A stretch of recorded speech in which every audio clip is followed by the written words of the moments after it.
Udah, oke ya, siap ya.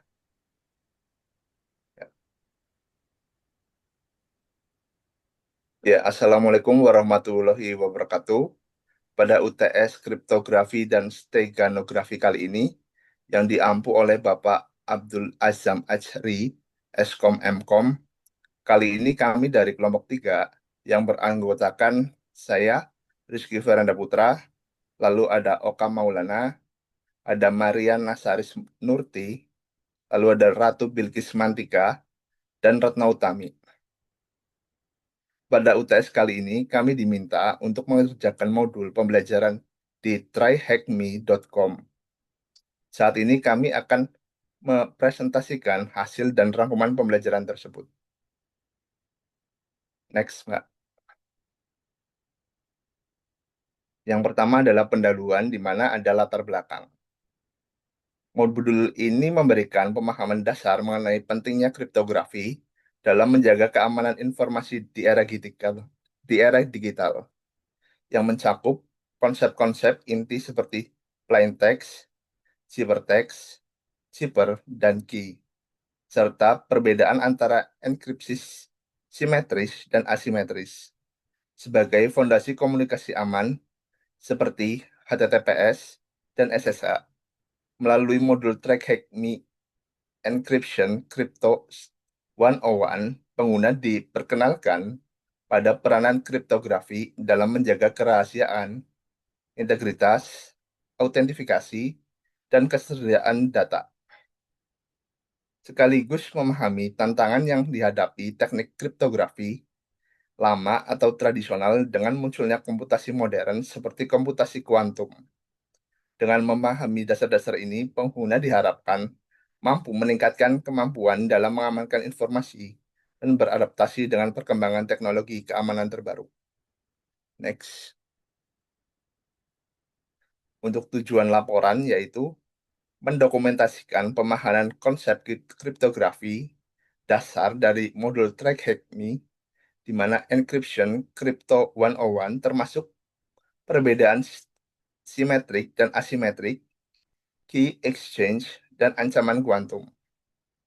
Lalu yang kedua adalah mensintesis teori berat menjadi narasi koheren untuk pembelajaran mandiri.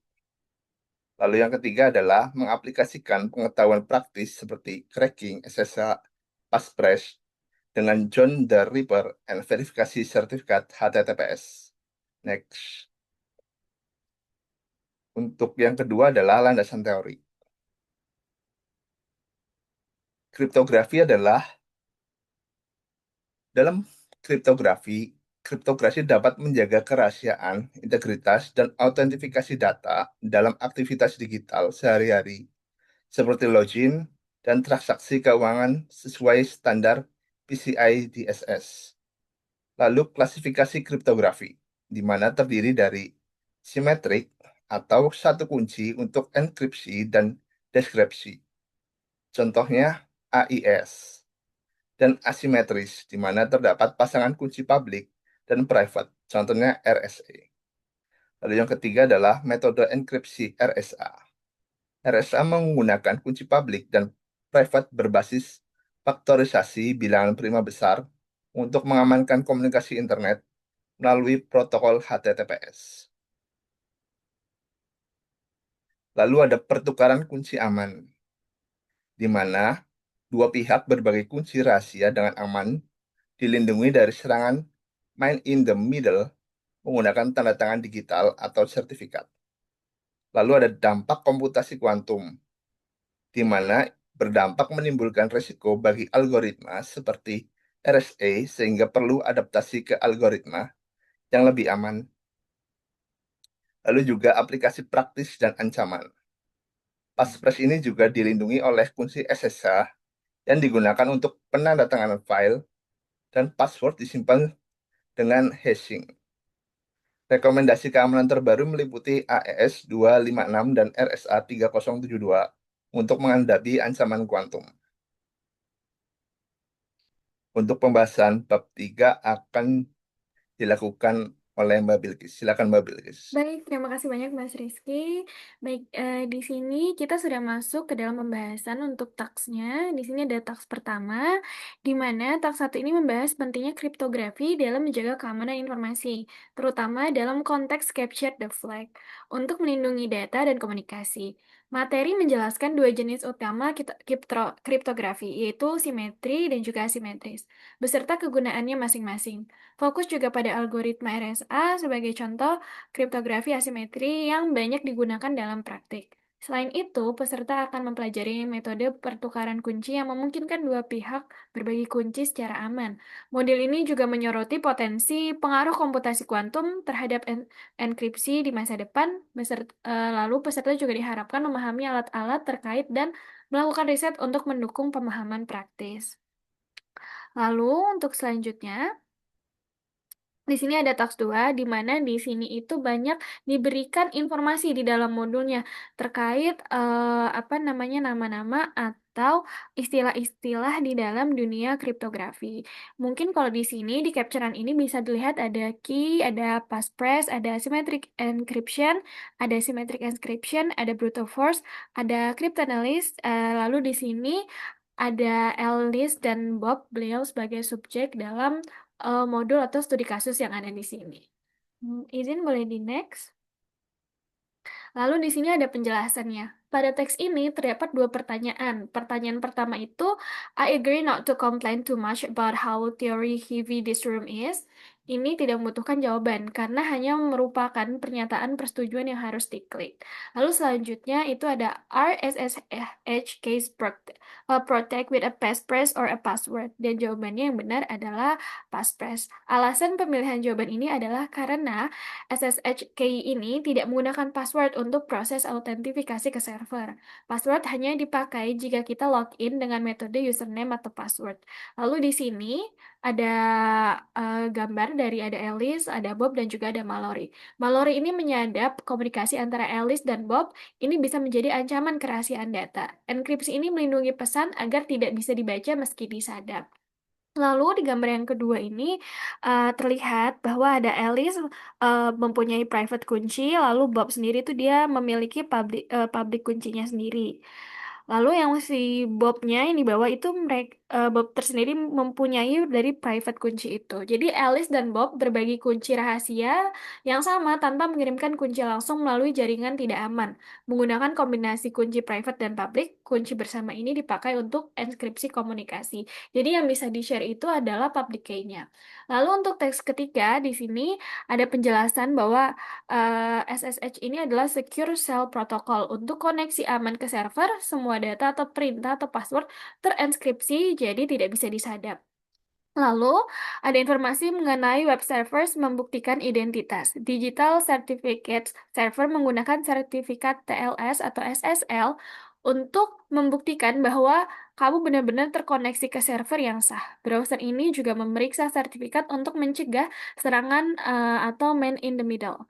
Lalu di sini kita ada juga penjelasan standar PCI atau DSS, standar keamanan yang harus diikuti kalau menyimpan atau memproses data kartu pembayaran, menjamin data inskripsi aman saat disimpan dan dikirim, serta meminimalisirkan resiko kebocoran.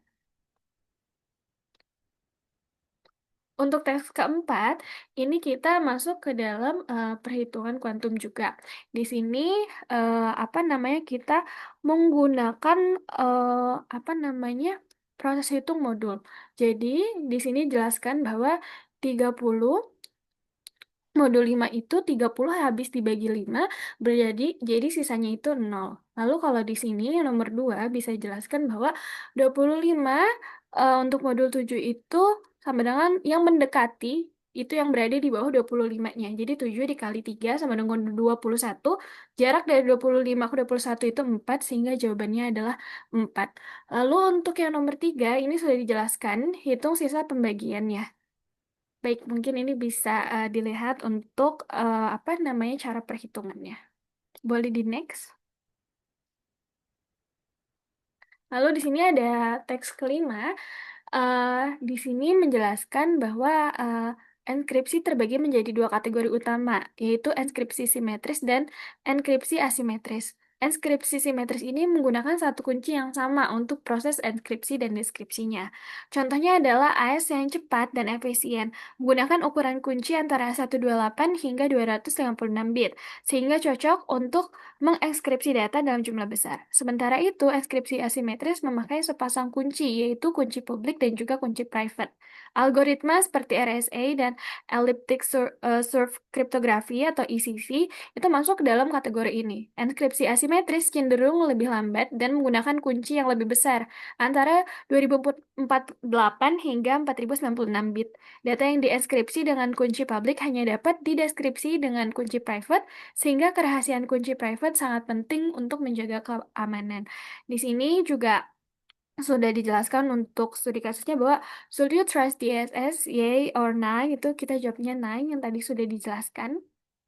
Lalu, dia what was the result of the attempt to make the AS more secure so that it could be used for longer? Itu di jawabannya adalah triple DAS. Lalu di bawahnya, is it okay to share your public key? Kalau untuk share public key itu bisa, tapi kalau untuk private key itu tidak. Oke, selanjutnya untuk teks selanjutnya akan dijelaskan oleh rekan saya itu Mas Oka. Kepada Mas Oka dipersilahkan. Oke, terima kasih Mbak Bilkis. Jadi untuk selanjutnya masih di teks 5. Nah, untuk pertanyaannya sendiri ada 3 jenis. Yang pertama itu kan Salt you trust di ES-nya. Answernya itu kenapa nih? Tadi sebelumnya juga diinformasikan karena dianggap tidak aman karena kunci dari 56 bitnya itu mudah dipecahkan dengan serangan brute force. Nah, yang kedua itu what was the result of the attempt to make DES more secure? Nah, jawabannya menggunakan triple dari DES-nya sendiri karena alasannya DES ini bisa dijalankan 3 kali dengan 3 kunci berbeda, lebih aman dari DES biasa, tapi tetap lebih lambat dibanding dengan si AES. Nah, yang terakhir, is, is, is it okay to share your public key? Jawabannya ya, karena memang si public key ini dirancang untuk dibagikan, terus hanya private key yang harus dijaga kerahasiaannya. Kurang lebih mungkin seperti itu ya. Nah, di teks 6, di sini dijelaskan mungkin dari RSA ya, adalah salah satu algoritma inskripsi asimetris paling terkenal yang didasarkan pada kesulitan memfaktorkan bilangan besar. Kalau dari sisi matematikanya itu RSA bekerja dengan 2 bilangan prima besar. Untuk rumusnya mungkin P dan Q yang dikalikan menjadi N. Jadi kunci publik terdiri dari N atau E. Terus digunakan untuk mengekskripsi jawabannya. Nah, kunci privat terdiri dari N dan D dan digunakan untuk mendeskripsi. Untuk dari sisi penyerang dalam tantangan kriptografi atau CTF, peserta sering diberikan nilai seperti P, Q, N, E, D, M, atau C. Nah, dan diminta memecahkan inskripsi atau menemukan pesan aslinya. Terakhir itu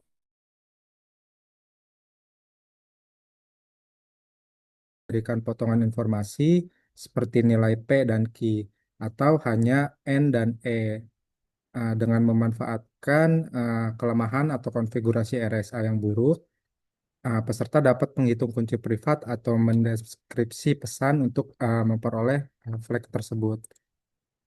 Nah, kalau dari cara hitung jawabannya sendiri dengan rumus N sama dengan P kali Q, jadi hitungannya adalah soalnya sendiri kan ada 4391 dikali 6659. Jadi nanti langkahnya itu dipecah satu persatu dengan jumlahnya, uh, dijumlah dari keseluruhan total sehingga mendapatkan jawaban di angka 29, 239, 669. Nah, untuk teks 7 sendiri, inskripsi simetris sering digunakan dalam proses pertukaran kunci untuk menetapkan kunci inskripsi simetris karena inskripsi simetris itu lebih cepat sehingga cocok untuk komunikasi berkelanjutan seperti metode HTTPS. Namun, kedua pihak perlu menyepakati kunci simetris tanpa mengirimkan secara langsung agar tidak disadap dari sisi penyerang.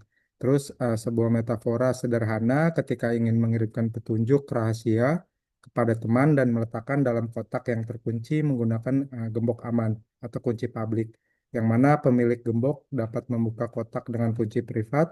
Nah, hal ini menggambarkan bagaimana kunci publik dan privat bekerja dalam pertukaran kunci. Terus pertukaran kunci membutuhkan tambahan mekanisme untuk memastikan identitas server, yaitu melalui sertifikat digital dan tanda tangan digital tersebut. Nah, untuk yang terakhir, di sini kita hanya perlu korek dari answer atau pertanyaannya, yaitu I understand how key can be established using public key, asymmetric cryptography, no need answer. Nah, dari penjelasannya sesuai dengan informasi yang disampaikan sebelumnya. Kurang lebih seperti itu. Nah, untuk teks 8 mungkin akan dilanjut oleh rekan saya, silakan. Baik, terima kasih Kak Oka. Baik, selanjutnya di teks 8 di sini ada tanda tangan digital, di mana tanda tangan digital ini adalah metode untuk membuktikan keaslian dan integritas suatu dokumen dengan menggunakan kriptografi asimetris, di mana tanda tangan dibuat menggunakan kunci private pemilik dan dapat diverifikasi dengan kunci publik, sehingga membuktikan bahwa dokumen tersebut benar-benar dibuat atau disetujui oleh pemilik kunci private.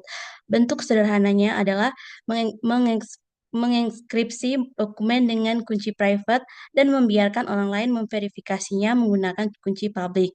Sertifikat digital ini juga digunakan sebagai bukti identitas terutama dalam HTTPS, di mana sebuah server memiliki sertifikat yang dikeluarkan oleh sertifikat authority atau CA, dan browser mempercayai sertifikat tersebut melalui rantai kepercayaan dari CA root hingga ke server, sehingga memastikan bahwa pengguna terhubung ke server asli. Saat ini siapapun dapat memperoleh sertifikat HTTPS gratis melalui layanan seperti Let's Encrypt. Oke, next Kak. Nah, di sini adalah pertanyaan dari teks 8, yaitu what can you use to verify that a file has not been modified and is the authentic file and as the author ident. Jawabannya itu adalah digital signature. Kenapa tanda tangan digital membuktikan keaslian file menggunakan private key bisa diverifikasi dengan public key.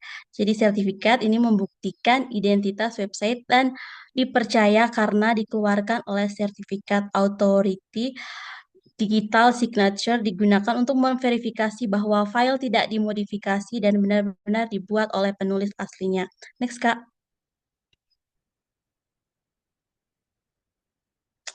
Di taks 9 itu ada autentikasi SSH, di mana autentikasi SSH ini dapat dilakukan dengan password atau pasangan kunci public-private, namun metode berbasis kunci lebih aman karena menggunakan kriptografi asimetris, di mana server memverifikasi kunci publik dan pengguna membuktikan identitas dengan kunci private yang harus dijaga ketat. Pasangan kunci biasanya dibuat dengan SSH keygen atau umumnya di RSA. Kunci publik ditempatkan di SSA authorized case dan kunci private digunakan saat login dengan izin file yang ketat.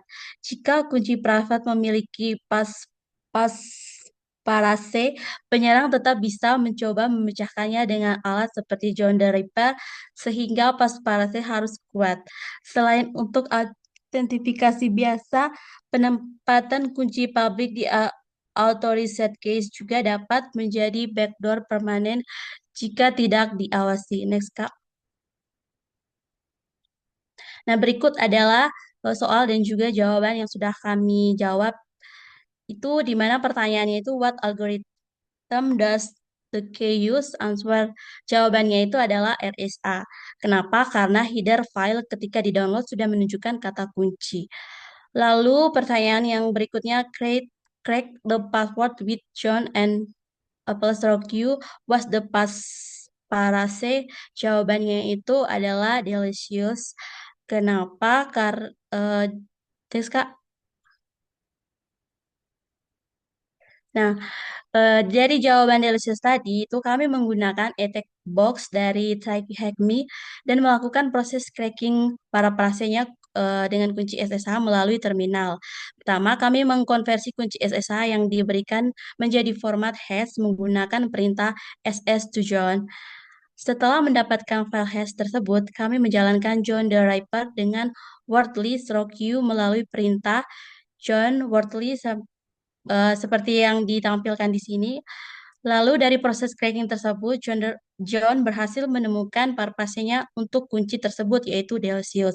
Hasil ini menunjukkan bahwa kunci private yang dilindungi parpase lemah sangat mudah dibobol jika menggunakan words list umum. Next, Kak. Oke, berikutnya teks 10. Ini pertukaran kunci di V-Hellman memungkinkan dua pihak membentuk kunci rahasia bersama tanpa mengirimkan kunci itu secara langsung dengan cara masing-masing membuat rahasia pribadi, menggabungkan dengan nilai publik, lalu menukar hasilnya untuk akhir menghasilkan kunci yang sama. Meski data yang ditukar bersifat publik, pihak ketiga tidak dapat memperoleh kunci bersama karena proses matematisnya bersifat satu arah dan sulit dibalik. Nah, di sini ada pertanyaan juga. Pertanyaan ini tidak membutuhkan jawaban karena sudah dijelaskan di penjelasan yang tadi. Oke, berikutnya akan dibawakan oleh rekan saya, Kak Retno Utami. Silahkan, Kak. Oke, baik. Terima kasih, Kak. Lanjut ke tas 11. Oh ya, di slide ini akan membahas tas 11 yang berfokus pada PGP atau Pretty Good Privacy. PGP adalah perangkat lunak enkripsi yang digunakan untuk mengamankan data melalui enkripsi file, penandatanganan digital, dan verifikasi integritas. Salah satu implementasi open source dari PGP adalah GPG atau GNU Privacy Guard yang bekerja menggunakan konsep pasangan kunci publik dan kunci private. Selain PGP, TAS 11 ini juga menyinggung tentang AES atau Advanced Encryption Standard yang merupakan algoritma enkripsi simetris modern yang menggantikan DIS karena lebih aman dan tidak memiliki kelemahan kunci pendek. AES ini bekerja dengan sistem blok data dan saat ini digunakan secara luas dalam pengamanan file, komunikasi, dan sistem modern. Next.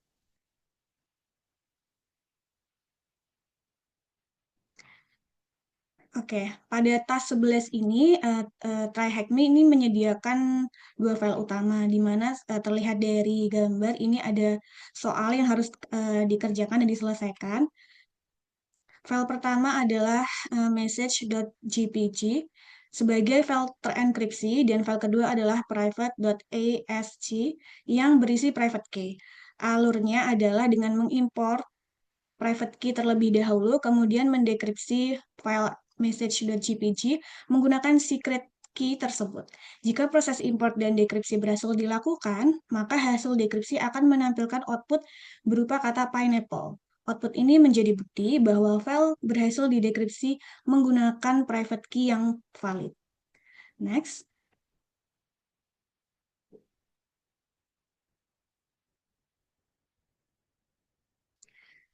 Pada slide yang berikutnya ini membahas tentang ancaman komputer kuantum terhadap kriptografi modern. Komputer kuantum ini berpotensi memecahkan persoalan matematika kompleks jauh lebih cepat dibandingkan komputer klasik. Algoritma asimetris seperti RSA dan ECC akan sangat rentan, sementara pada enkripsi simetris AES 256 ini masih dinilai relatif aman. Next.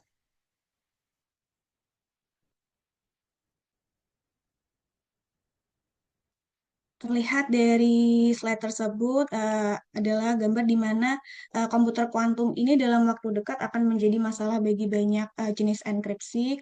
Di sini tidak perlu menjawab soalnya karena sudah ada penjelasan dari yang di slide sebelumnya. Next. Selanjutnya adalah penutup atau kesimpulan. Next.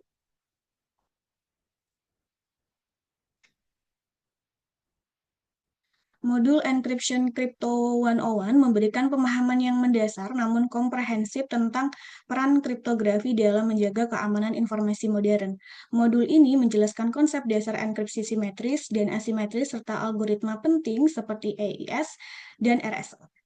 Penulis dibekali dengan pemahaman operasi modulo, mekanisme pertukaran kunci seperti Diffie-Hellman, serta aplikasi praktis kriptografi dalam dunia nyata seperti SSH keys dan sertifikat HTTPS. Selain itu, modul juga mengingatkan tentang ancaman dari perkembangan komputasi kuantum dan perlunya transisi ke standar enkripsi yang lebih kuat. Secara keseluruhan, modul ini menjadi fondasi penting bagi mahasiswa dan praktisi pemula untuk memahami dan mengimplementasikan teknis keamanan cyber dengan lebih kritis dan efektif. Next. Sekian presentasi dari kelompok kami. Apabila ada kesalahan kata dari kami ucapkan mohon maaf. Wabillahi taufiq wal hidayah. Wassalamualaikum warahmatullahi wabarakatuh.